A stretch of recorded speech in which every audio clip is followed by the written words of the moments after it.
I like to always remind people when it comes to Confederate monuments, they were erected not during the Civil War, not after the Civil War. The majority of them were erected in the early 1900s as an act of intimidation Mm-hmm. to praise these traitors, because they were traitors, who rose up against the government. Mm. I don't know why people decide this is a good thing to praise. They say, oh, it's the Confederacy, it's our Southern heritage. The Confederacy only existed from, I think, 1861 to 1865. Mm-hmm. Mm-hmm. We've been on air. I've been on air longer than the freaking Confederacy was around. Right. Okay? Because they wanted to maintain this thing called slavery, despite what Nikki Haley might think. Mm. Then when they lose the Civil War, and part of the reason why they lose is because of black soldiers. Before black soldiers were able to fight, we were losing, and France was getting ready to come in and help the South out. Then Mm-hmm. Lincoln finally said, "Okay, I'll let black soldiers fight." That was the turning point in the war, and of course, General Ulysses S. Grant and so on.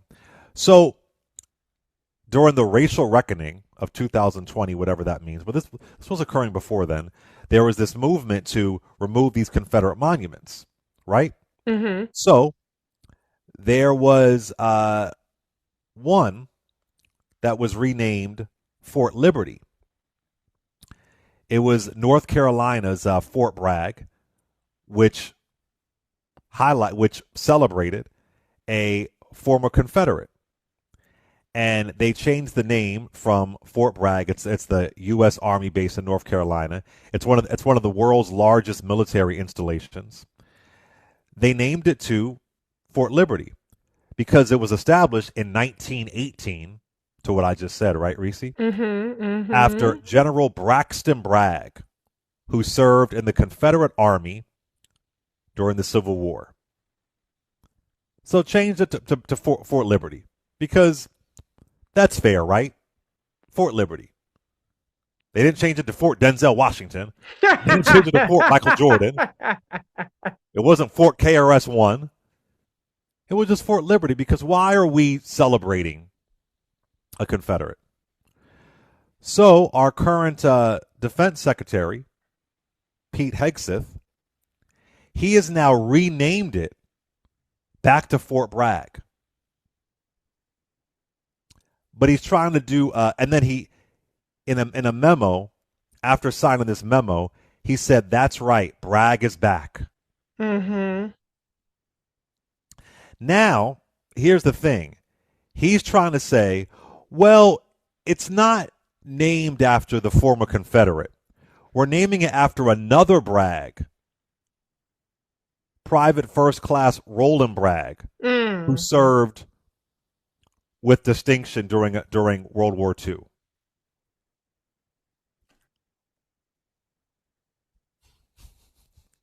That train is never late. Mm.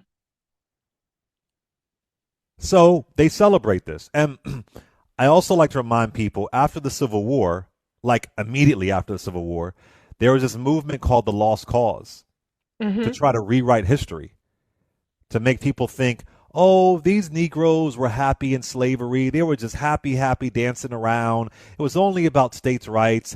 Slavery was not really a bad thing. Yeah. It's called the Lost Cause. It was a big thing. Then you had the United Daughters of the Confederacy writing our history books. And some Mm-hmm. of the basis of our history books in some states come originally from the United Daughters of the Confederacy. So here we have Pete Hegseth celebrating going from Fort Liberty back to Fort Bragg Mm. and trying to gaslight us. Oh, it's not about the former Confederate. It's a soldier during World War II. Yeah, right. And then you wonder why, for all the folks who call in and say race shouldn't matter, why do you care about race? Blah, blah, blah, blah, blah.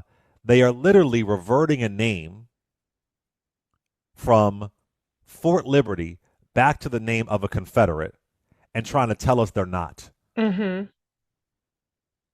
It's ridiculous. That's where we are. Aren't there more important things to do?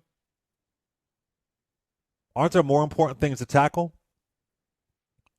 as the defense secretary, Pete Mm-hmm. Hegseth? There's got to be more important things to do. What about the budget? Y'all talking about putting all these cuts here or there. Our second highest expense. Number one is debt on interest. Number two is our defense budget. Mm-hmm. That's our second highest. But you're focusing on renaming one of the world's largest military installations back to a Confederate. Liberty sounded good to me, but actually, y'all don't really care about liberty. No. Yeah, y'all don't really care about that. Go ahead, Reese Colbert. Like you said, it's gaslighting. And I feel like it's bitch assness because if you're going to be a Confederate, if you're going to be a segregationist, if you're going to be about Jim Crow 2.0, stand on that shit. Okay. Don't try to do the little wink. It's for Bragg, but not that Bragg. Bitch, we saw Abbott Elementary. We know what they try to do. Oh, well, we don't want to name it after this person, so let's find somebody with the same name. P. Heg says, I know that you are from TV, but we do not need our military installations taken after damn sitcom, okay? Be fucking for real, be serious, and just stand on business. Just stand on it.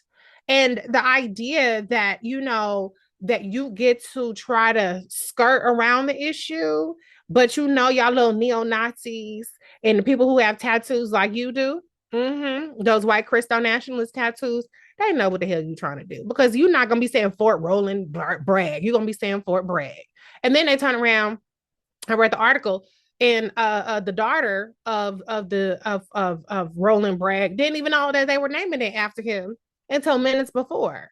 So if it was really about wait, I missed that. The daughter of the private soldier who served during World War II didn't even know this? Okay. Go ahead, I'm sorry. She found out last minute. So you just trying to be funny. But you know what? That's okay. That's okay because as clever as these white nationalists think that they are, we more clever. We see you. We see you.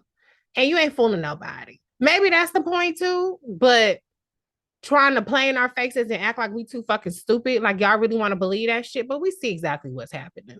But that's okay. Have your little funky ass monuments and all that shit. And when shit start hitting the fan, don't look this way. Don't look this way one bit. So yeah, it's ridiculous, but this is what this is about. It's about trying to put people in their place, trying to send a message to their white Christo nationalists, their neo-Nazis, that we back in charge. You have a very diverse military, and there's strength in that. Him saying that there's the strength in our diversity is the worst logo or worst saying, and trying to say our strength is our unity, but you're doing everything in your power to be divisive and to be diminishing to people who are not white men. But they think that they could just continue to play in people's faces and there won't be consequences. We'll see. Maybe there won't be, but I have a sneaking suspicion that there will be.